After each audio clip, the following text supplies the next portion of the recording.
So hi hello வணக்கம், நான் உங்கள் ஜோகேஷ் பேசுகிறேன் ஆர்ஜே கவுண்ட் கஸ்டம்ஸ்லேருந்து. ஸோ கைஸ், இன்றைக்கி வந்து பார்த்திங்கன்னா நம்ம எடுத்துருக்க வண்டி ஷிஃப்ட் டிசைர் இருக்குது. கஸ்டமரோட கம்ப்ளைண்ட் என்னென்னு பார்த்தீங்கன்னா, ஒரு 40 கிலோமீட்டர் மேலே போகிறோம் அல்லது 30 கிலோமீட்டர் மேலே போனாலே வந்து வண்டியிலேருந்து ஒரு நாய்ஸ் வருதுன்னு சொல்லியிருந்தாங்க.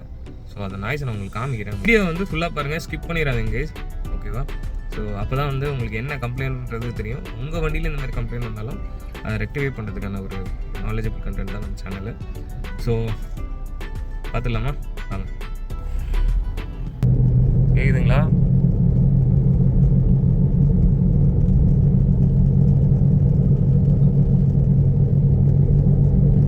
பாட்டி தாண்டுற பாருங்க.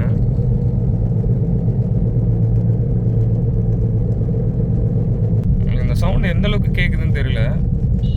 ஒரு மாதிரி இந்த மாவு மிஷின் அரைகிற மாதிரி கேட்கும், கர கர கர கர கரன்ட்டு.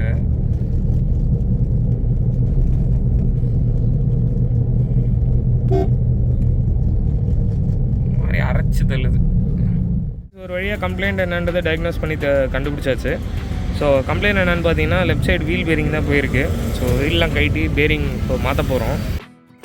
ஸோ கைஸ், பேரிங்லாம் வந்து பார்த்திங்கன்னா ஹப்பெல்லாம் ஃபுல்லாக ரிமூவ் பண்ணிட்டு லேத்தில் கொடுத்து தான் வந்து பண்ண போகிறோம். ஏன்னா வந்து பேரிங்கை வந்து நம்ம நார்மலாக இன்செர்ட் பண்ண முடியாது. லேத்தில் கொடுத்து ஹைட்ராலிக்கில் ப்ரெஸ் பண்ணால் தான் வந்து பேரிங் நல்லா சீட் ஆகும் ப்ராப்பராக. சுற்றிலாம் வச்சு அடித்தோன்னா அவ்வளோதான், அதோட கதை முடிஞ்சுது. ஸோ ப்ராப்பர் சீட்டிங் பொறுத்த வரைக்கும் ஹைட்ராலிக் தான். ஸோ அதுக்கு நம்ம லேத்தில் எடுத்துகிட்டு போகணும். ஸோ பேரிங் அடிச்சிட்டோம். ஸோ நெக்ஸ்ட்டு வந்து பார்த்திங்கன்னா ஹப்பை உட்கார வைக்க போகிறோம். உட்கார வச்சுட்டு ஃபைனலாக டைட் பண்ணி நம்ம ஒரு ட்ரையல் பார்த்துடலாம். ஸோ வீல் போர்டெலாம் மாட்டிட்டு வீல் கேப்லாம் உட்கார வச்சுட்டு தென் ஃபைனலி வந்து பார்த்திங்கன்னா நம்ம வந்து கேபின் ஃபில்டரை மாற்றிடலாம். ஏன்னா வந்து இது கேபின் ஃபில்டர் மேட்டரை பொறுத்த வரைக்கும் வந்து பார்த்திங்கன்னா கிளைண்ட் என்கிட்ட எதுவும் சொல்ல, personally I have seen that. ஏன்னா வந்து ஃப்ளோ ரொம்ப கம்மியாக இருந்தது கைஸ். ஏன்னா ஏர் ஃப்ளோ ரொம்ப கம்மியாக இருந்ததுனால வந்து என்னடா ப்ராப்ளம் அப்படின்னு சொல்லிட்டு பார்த்துலான்னு பார்த்தா கேபின் ஃபில்டர்ஸ் வந்து ரொம்பவே போயிருந்தது. ஸோ இது ஆக்சுவலி இந்த வண்டி வந்து பார்த்திங்கன்னா ரீசெண்டாக ஒரு 2-3 மாதத்துக்கு முன்னாடி கம்பெனி சர்வீஸ்க்கு போயிட்டு வந்த வண்டி. கிட்டத்தட்ட வந்து பார்த்திங்கன்னா கிளச்சு, அப்புறம் வந்து பார்த்திங்கன்னா கேஸ்கெட்டு, இந்த மாதிரி விஷயங்கள்லாம் சேஞ்ச் பண்ணிவிட்டு வந்திருக்கு. பட் ஸ்டில் இருந்துமே வந்து பார்த்திங்கன்னா கிட்டத்தட்ட கஸ்டமர் கிட்டத்தட்ட ஒரு 70,000 கிட்ட ஸ்பெண்ட் பண்ணி மோர் தென் ஒரு 30 டேஸ் கிட்ட வந்து வெயிட் பண்ண வச்சு கொடுத்த வண்டியில் வந்து பார்த்திங்கன்னா இந்த மாதிரி ஒரு கேபின் ஃபில்ட்ரு கூட சேஞ்ச் பண்ணல. அண்ட் இந்த பேரிங் கூட வந்து பார்த்திங்கன்னா இந்த இஷ்யூ கூட வந்து பார்த்திங்கன்னா கிளைண்ட் வந்து வண்டி விடும்போதே சொல்லியிருக்காரு. பட் ஆனால் அவங்க எல்லாத்தையும் நாங்கள் பண்ணிட்டோன்னு சொல்லிட்டாங்க. ஸோ பழைய ஃபில்டருக்கும் புது ஃபில்டருக்கும் உள்ள டிஃப்ரென்ஸ் பாருங்கள் கைஸ். ஸோ ஒரு கஸ்டமர் வந்து பார்த்திங்கன்னா கம்பெனியை வந்து நல்லா ட்ரஸ்ட் பண்ணுறாங்க. ஸோ கம்பெனி மேலே இவ்வளோ நம்பிக்கை வைக்கிறாங்க கிளைண்ட்டு. பட் ஆனால் வந்து பார்த்திங்கன்னா கிளைண்ட்டோட நம்பிக்கையை வந்து எப்போவுமே டிசப்பாயின்ட் பண்ணிடுறாங்க. ஸோ எல்லாமே மாட்டிட்டோம் ஃபைனலாக. சரி, ஓகே, ஒரு அலைன்மெண்ட் பார்த்துருவோன்னு சொல்லிட்டு. ஏன்னா அதுலேயுமே ஒரு சின்ன கம்ப்ளைண்ட் இருந்தது.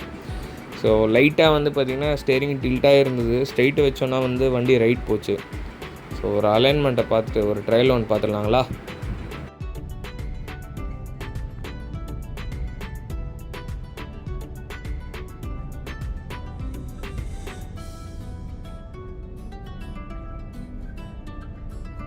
ஸோ கைஸ், கிட்டத்தட்ட வந்து பார்த்திங்கன்னா அபோவ் 40 தாண்டியே போயிட்டேன், 60 வரைக்கும் போயிட்டேன் நான்.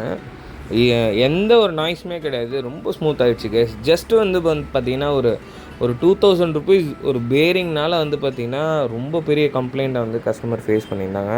பட் ஆனால் அந்த விஷயத்தை முடிச்சு கொடுத்து பக்காவாக பண்ணிட்டோம் கைஸ். ஸோ இதேமாதிரி உங்களுக்கும் ஏதாவது கம்ப்ளைண்ட்ஸ் இருக்குது உங்கள் வண்டியில் அப்படின்னா என் நம்பரை வந்து ஸ்க்ரீனில் அல்லது டிஸ்கிரிப்ஷனில் கொடுக்குறேன். கால் பண்ணி டீட்டெயில்ஸ் தெரிஞ்சுங்க. மீண்டும் உங்களை சந்திக்கிறேன். நன்றி, வணக்கம்.